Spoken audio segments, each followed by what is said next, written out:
ngiyakufundisa ukuthi noma wenza isona sinjani ngoba kunabantu abaphila impilo emini kodwa ebusuku baphila enye. Angeke usinde ngempela mawuhlangana naye ebusuku. Futhi nawe uyazi ukuthi idumbe ayitholakala endaweni yakubo zikhashelwa uyena. Kodwa kwasho ukuthi le ntombazane inenhlanhla ithola umuntu athi hayi lithi iBhayibheli wozani sithatha indaba umfule encwadi kaIsaiah chapter 1. Cabanga ukuthi uverse 18 bazalwane.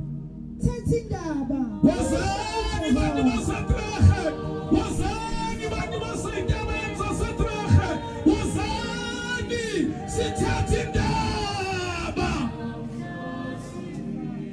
Nami izono zenu zibomvu kakhulu. Nami izono zenu zibomvu kakhulu. Kunomuntu bazalwane ophila emhlabeni esaba ukubheka nasezulwini usabani ukuthi izono zakhe inkulu kakhulu. Ziyakuba mhlophe njengeqhwa. Ziyakuba mhlophe njengeqhwa.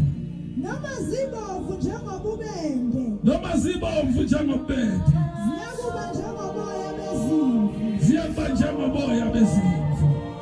Uma nivuma nilalela niyakudla okuhle kwezwe. Uma nivuma isimemo uJesu anamala soni langaseliyoshana niyodla okuhle kwezwe.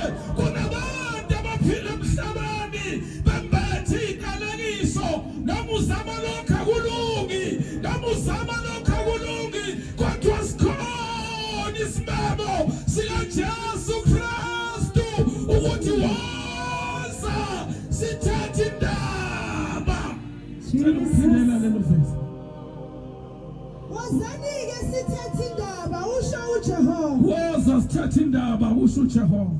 Noma izono zenu zibomvu kakhulu. Noma izono zenu zibomvu kakhulu. Ziyakuba mhlophe njengeqhwa. Ziyakuba mhlophe njengeqhwa. Noma zibomvu njengobubende. Njengoba izono zakho zibomvele wena ujwayele ukuchitha igazi labantu. Ziyakuba njengoboya bezimvu. Ziyakuba njengoboya bezimvu. Uma nivuma nilalela niyakudla okuhle kwezwe. Uma nivuma nilalela niyokudla okuhle kwezwe.